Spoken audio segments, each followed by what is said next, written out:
দৃষ্টি social welfare society NGOৰ পৰিচালনাত আৰু এডেলগেটু LP স্কুলৰ সহযোগিতাত 5 জুন বিশ্ব পৰিৱেশ দিৱস কাৰ্যসূচীৰ লগত সংগতি ৰাখি আমাৰ এলানি কাৰ্যসূচী হাতত লৈছিলোঁ।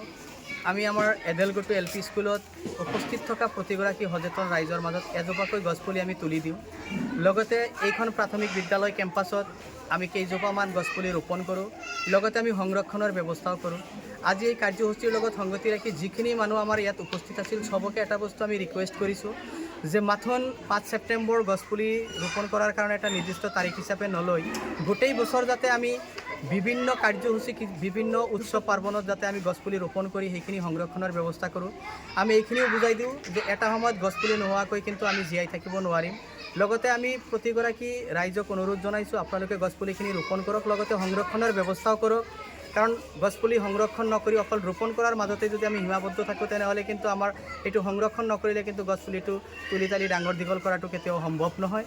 আৰু হয়তোবা আমাৰ ইয়াৰ আগতে চৰকাৰী বিভিন্ন ধৰণৰ কাৰ্যপন্থা হাতত লৈছিল, কিন্তু ৰোপণ কৰাৰ পিছত হয়তোবা সংৰক্ষণৰ ব্যৱস্থা নোহোৱাৰ কাৰণে কিন্তু আজি যিখিনি গছপুলি আমাৰ ৰোপণ কৰা হৈছিল সেই অনুপাতে কিন্তু আমি গছপুলি কিন্তু দেখা নাই। আমি আমাৰ NGOৰ প্ৰতিটো কাৰ্যসূচীতে আমি এতিয়া হয়তোবা লাষ্ট 2 ইয়াৰ্ছৰ পৰা আমি গছপুলিখিনি বিতৰণ কৰি আছোঁ আৰু সংৰক্ষণৰ ব্যৱস্থা কৰি আছোঁ।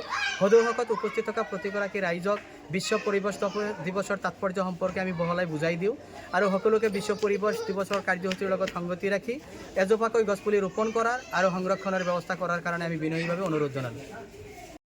দৃষ্টি ছ'চিয়েল ৱেলফেয়াৰ ছ'চাইটি NGOৰ পৰিচালনাত আৰু এডেলগেটু LP স্কুলৰ সহযোগিতাত 5 জুন বিশ্ব পৰিৱেশ দিৱস কাৰ্যসূচীৰ লগত সংগতি ৰাখি আমাৰ এলানি কাৰ্যসূচী হাতত লৈছিলোঁ।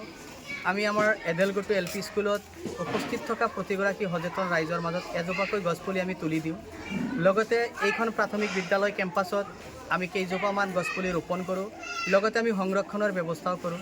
আজি এই কাৰ্যসূচীৰ লগত সংগতি ৰাখি যিখিনি মানুহ আমাৰ ইয়াত উপস্থিত আছিল সবকে এটা বস্তু আমি ৰিকুৱেষ্ট কৰিছোঁ যে মাথোন 5 ছেপ্টেম্বৰ গছপুলি ৰোপণ কৰাৰ কাৰণে এটা নিৰ্দিষ্ট তাৰিখ হিচাপে নলৈ গোটেই বছৰ যাতে আমি বিভিন্ন কাৰ্যসূচী বিভিন্ন উৎসৱ পাৰ্বণত যাতে আমি গছপুলি ৰোপণ কৰি সেইখিনি সংৰক্ষণৰ ব্যৱস্থা কৰোঁ।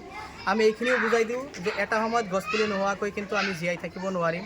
লগতে আমি প্ৰতিগৰাকী ৰাইজক অনুৰোধ জনাইছোঁ আপোনালোকে গছপুলিখিনি ৰোপণ কৰক, লগতে সংৰক্ষণৰ ব্যৱস্থাও কৰক।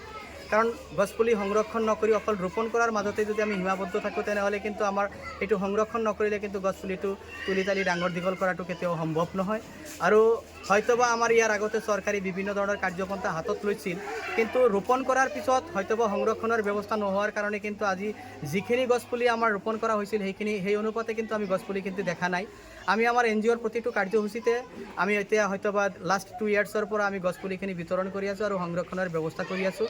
সদৌসকত উপস্থিত থকা প্ৰতিগৰাকী ৰাইজক বিশ্ব পৰিৱেশ দিৱসৰ তাৎপৰ্য সম্পৰ্কে আমি বহলাই বুজাই দিওঁ আৰু সকলোকে বিশ্ব পৰিৱেশ দিৱসৰ কাৰ্যসূচীৰ লগত সংগতি ৰাখি এজোপাকৈ গছপুলি ৰোপণ কৰাৰ আৰু সংৰক্ষণৰ ব্যৱস্থা কৰাৰ কাৰণে আমি বিনয়ীভাৱে অনুৰোধ জনালোঁ।